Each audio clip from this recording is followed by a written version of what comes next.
नमस्ते मित्रों, स्वागत है आप सभी का कल्पतरु एकेडमी के ऑनलाइन लर्निंग प्लेटफॉर्म में। चैनल पर हम कक्षा 10 के इंग्लिश सेकंड लैंग्वेज के यूनिट के भाषांतर का सेशंस देख रहे हैं। तो इसी कड़ी में आगे है हमारा unit 3 an interview with Arun Krishna Murthy. इसको हम शुरू करने जा रहे हैं। तो उसके पहले जो हमारा प्री यूनिट टास्क है उसकी बात करें तो यहाँ पर दो लोग वो खास महत्वपूर्ण आपको दिखाए।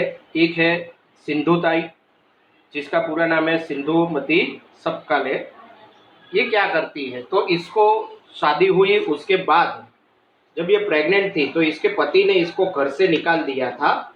उसके बाद इन्होंने एक बच्चे को जन्म दिया और बाद में उसको अंदर से फीलिंग आई कि जो अनाथ बच्चे होते हैं वो कैसे जीवन व्यतीत करते होंगे।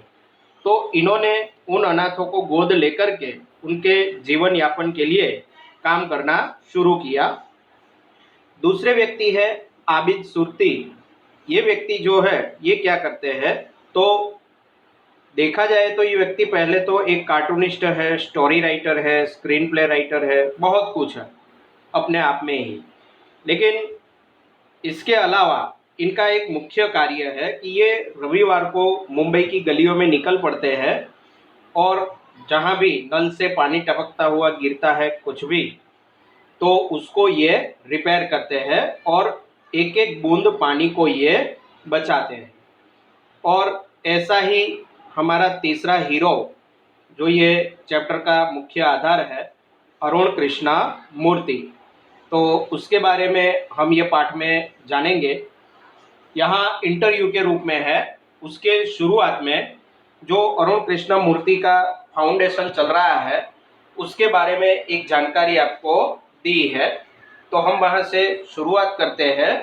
उसके पहले जो शब्द है वो ध्यान में लेते हैं। तो पहला शब्द है environmentalist, a person who works to protect the natural world from pollution and other threats. यानी ऐसा व्यक्ति जो हमारा कुदरती वातावरण वगैरह है उसको प्रदूषण और अन्य नुकसान करता जो भी परिबल है, कारक है, उससे बचाने के लिए जो कार्यवाही कर रहा है, यानी पर्यावरणविद। दूसरा शब्द है टर्टल, यानी टॉर्टोइज मतलब कछुआ। वॉलंटियर यानी person doing some unpaid service willingly, यानी ऐसे व्यक्ति जो किसी भी आर्थिक उपार्जन की इच्छा ना रखते हुए कार्य करें, यानी स्वयं अपने समय का योगदान देते हैं और कार्य करते हैं। बदले में खुद को पैसा मिले या ना मिले ऐसा वो सोचते नहीं है। बीच और सी शोर, जहाँ दरिया किनारा होता है वो जगह। वाटर बॉडीज तो लेक्स, रिवर्स एटसेट्रा, पानी जहाँ से प्राप्त होता है वो सारी जगह उसको वाटर बॉडीज कहते हैं। और एनवायरमेंट यानी नेचुरल वर्ल्ड, प्राकृतिक दुनिया, जिसको हम पर्यावरण कहते हैं। तो शुरू करते हैं। Arun Krishnamurthy was just 70 years old when he founded the NGO Environmentalist Foundation of India। NGO का मतलब क्या होता है तो फुल फॉर्म होता है नॉन गवर्नमेंट ऑर्गेनाइजेशन।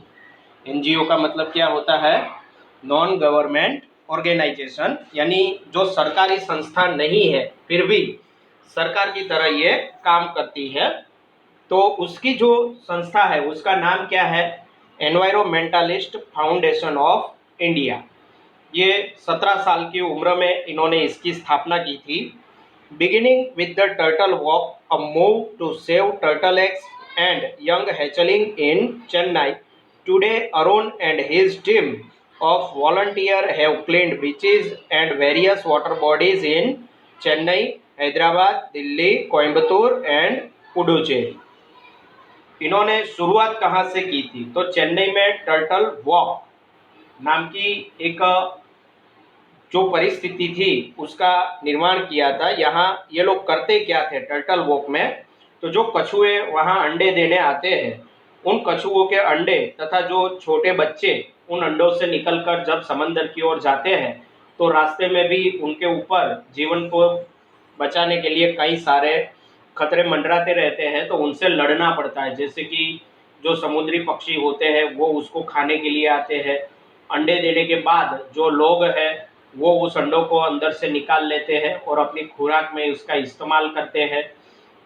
तो इन सभी चीज़ों से उन अंडों को बचाकर उन बच्चों को सही सलामत समंदर तक पहुंचाना, ये इन्होंने शुरू किया था आंदोलन।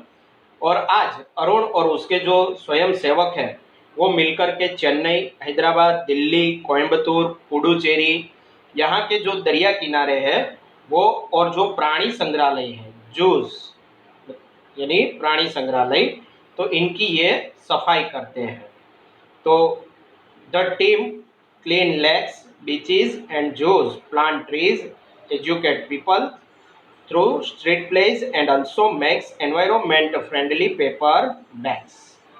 जो टीम है, इनकी जो जूथ है, ये क्या करता है, तो बीच यानी समंदर के किनारे जो है वो प्राणी संग्रहालय जो है इन सब की सफाई करते हैं और वृक्षारोपण करते हैं, जिससे प्राकृतिक वातावरण थोड़ा बचा रहे। और लोगों को जो सोसाइटी के नाके पर नाटक होता है वो नाटक के द्वारा लोगों को शिक्षण देने का कार्य करते हैं। और दूसरा ये है कि एनवायरमेंट फ्रेंडली पेपर बैग्स, इसका मतलब क्या है, तो जिस तरह हम प्लास्टिक बैग वगैरह का इस्तेमाल करते हैं सामान को ले जाने के लिए, तो यहाँ ये लोग ऐसे ही बैग, लेकिन वो पेपर से बने हुए, किससे बने हुए, पेपर से यानी कागज से बने हुए, वो बनाकर आसपास के जो बेचने वाले होते हैं उनको देते हैं। Arun's team has students who joined him when they were in class 7 and continue to work with him even after 5 years। Arun की जो टीम है उसके अंदर 7वीं कक्षा में पढ़ने वाले बच्चे वो भी है जो 5 साल के बाद भी उनके साथ काम कर रहे हैं। यानी ये लोग स्वयं सेवा के रूप में इनके साथ 5 साल से जुड़े हुए हैं। तो ये थोड़ी बहुत इसकी जानकारी थी। अब हम इसके साथ जो इंटरव्यू है वो इंटरव्यू, उसमें उसको जो प्रश्न पूछे गए वो और उनके जवाब, उनकी हम चर्चा करेंगे। तो पहला प्रश्न पूछा गया है, which experience as a child inspired you to take up the cause of the environment, what was your first activity. Cause का मतलब क्या है, तो समथिंग और someone that makes something happen, कुछ करने के लिए जो कोई व्यक्ति या कोई ऐसी घटना जिम्मेदार हो जो आपको कुछ करने के लिए अंदर से झकझोर दे और आप उसकी शुरुआत करें, तो ऐसी एक वजह। और दूसरा शब्द है पॉल्यूटेड, यानी डर्टी, मतलब गंदा हुआ है, वैसा जो प्रदूषित हो चुका है। तो एक बच्चे के रूप में आपका ऐसा कौन सा अनुभव रहा जिसकी वजह से आपको पर्यावरण के लिए लड़ने की प्रेरणा मिली और आपकी पहली प्रवृत्ति क्या थी। तो वो जवाब देते हैं, a beautiful lake next to my house which once had a lot of birds, frogs and snakes was heavily polluted.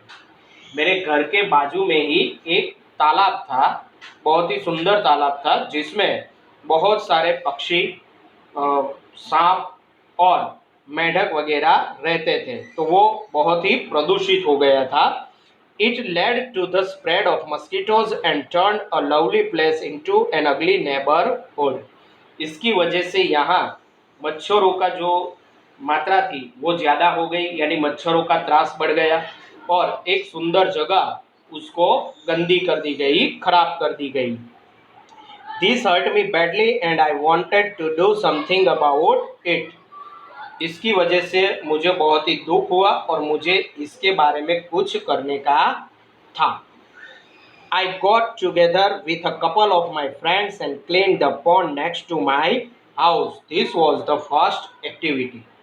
मैं अपने कुछ मित्रों के साथ मिलकर के जो मेरे घर के बाजू का तालाब था उसकी सफाई की है, ये हमारी पहली प्रवृत्ति थी, फर्स्ट एक्टिविटी। नेक्स्ट क्वेश्चन उसको पूछा गया था, what kind of support did you get from your parents and teachers, was there any conflict between study time and activism.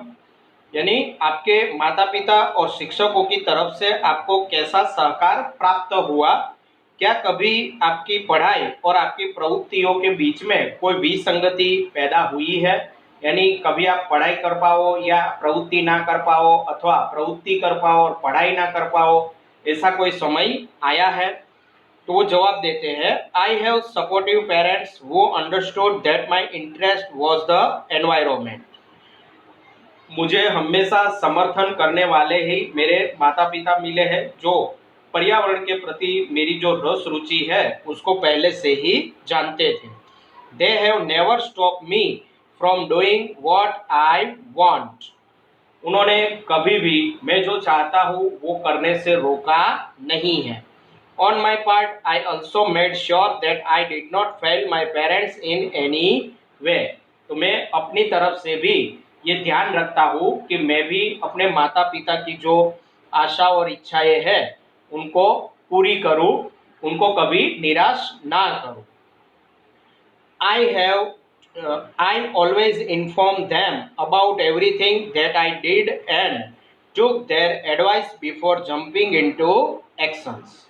मैंने हमेशा कोई भी कार्य करने से पहले उनको जानकारी देना जरूरी समझा और उनकी सलाह भी ली है। मतलब उनसे छुपाकर कोई भी प्रवृत्ति या कोई भी कार्य इन्होंने नहीं किया है। वो अपने माता पिता को बताते थे, बाद में ही वो प्रवृत्ति में कूदते थे।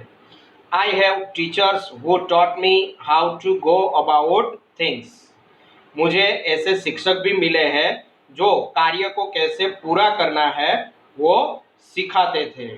They also taught me humility so that I did not become snobbish or arrogant and start thinking I was a superstar because I was doing all this environment work. उन्होंने मुझे ह्यूमिलिटी यानी हम्बलनेस, विनम्रता सिखाई। That I did not become snobbish और arrogant, जिससे मैं अहंकारी ना बनूं या दूसरों के प्रति जो अपमान करने वाला रवैया होता है, वलन होता है, वो ना दिखाऊं। यानी अंदर से एक अहंकार ना आए कि मैं एक बड़ी हस्ती हूँ, पर्यावरण के लिए मैं काम कर रहा हूँ, यानी मैं ही पर्यावरण को बचा रहा हूँ, ऐसा। They taught me to be simple and keep learning all the time. उन्होंने हमेशा मुझे सादाई से रहना सिखाया और हमेशा सीखते रहना, प्रत्येक समय कुछ ना कुछ नया सीखते रहो, ऐसा बताया। I am not an activist, I am an environmentalist, I have learn so much by doing this work. मैं एक कार्यकर्ता नहीं हूँ, आंदोलन करने वाली व्यक्ति नहीं हूँ। एक्टिविस्ट का मतलब क्या होता है कि कोई भी कार्य के लिए आंदोलन करने पर उतर आए, तो खुद का तो समय बर्बाद करते हैं लेकिन साथ में दूसरों का भी समय बर्बाद करते हैं, तो वो ऐसी व्यक्ति नहीं है। अरुण कृष्णमूर्ति कहता है कि मैं एनवायरमेंटलिस्ट हूँ, यानी पर्यावरणवादी हूँ। मैं खुद पर्यावरण के लिए मुझसे जो हो सकता है वो मैं करता हूँ, लोगों को समझाता हूँ, पर लोगों को इसमें अपना समय बर्बाद करने के लिए यानी आंदोलन करके रोका जाए, ये वो मैं करता नहीं हूँ। और ये काम करते हुए मैंने बहुत कुछ सीखा है। नेक्स्ट क्वेश्चन उसको पूछा गया था, how did your school and college further your interest. Further का मतलब है help the progress of something, यानी आपको कोई बाबत में अच्छा काम कर रहे हो कुछ भी, तो उसमें सपोर्ट मिलना, आगे बढ़ाना। तो आपकी स्कूल और आपकी जो कॉलेज है इसने आपकी जो रस रुचि है उसको किस तरह आगे बढ़ाया। तो जवाब देते, both my school and college had plenty of green cover and both were home to several other life forms. मेरी शाला, विद्यालय और कॉलेज दोनों में बहुत ही ज़्यादा जो हरा भरा वातावरण था, मतलब पेड़ पौधों की संख्या वहाँ पर बहुत ही ज़्यादा थी और दोनों जगह पर दूसरे असंख्य जीव वो रहते थे, यानी उसका वो घर थे। आपने नॉर्मली देखा होगा कि जहाँ पेड़ पौधे ज़्यादा होते हैं वहाँ पशु पक्षी की कई सारी प्रजातियाँ आपको देखने को मिलती है। तो यहाँ उसकी जो स्कूल और कॉलेज दोनों जगह थी वहाँ पर ऐसे ही कई सारे पेड़ पौधे वगैरह थे, जिसके चलते वहाँ पर कई सारे पशु पक्षी वगैरह उनको देखने को मिल रहे थे।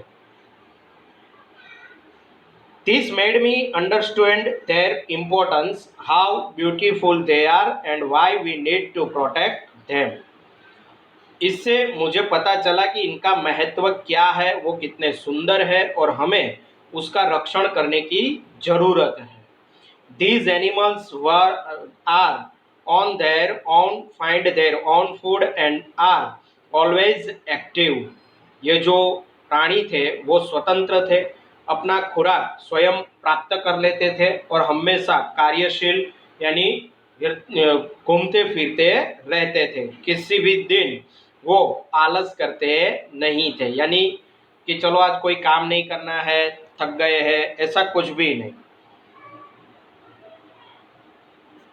On the move and never lazy, it is so positive, we have a lot of learn from them. वो हमेशा घूमते फिरते रहते थे, कभी भी वो आलस नहीं करते थे और ये बहुत ही हकारात्मक था. मतलब कि प्राणी और पक्षियों से भी कुछ सीखने लायक था कि हमें कभी भी थकान नहीं, हार नहीं माननी चाहिए, थकना नहीं चाहिए, अपना कार्य करते रहना चाहिए. और यही बात सोचकर, सुनकर, समझकर अरुण कृष्णमूर्ति ने जो अपना कार्य था वो सतत शुरू रखा.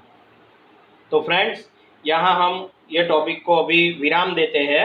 नेक्स्ट वीडियो में आगे का जो इंटरव्यू है वो हम कंटिन्यू करेंगे. तो जिन्होंने अभी भी चैनल को सब्सक्राइब नहीं किया है वो चैनल को सब्सक्राइब कर लो और ऑल नोटिफिकेशन अनेबल कर दो, ताकि आने वाले हमारे सभी वीडियो के नोटिफिकेशन आपको मिलते रहे.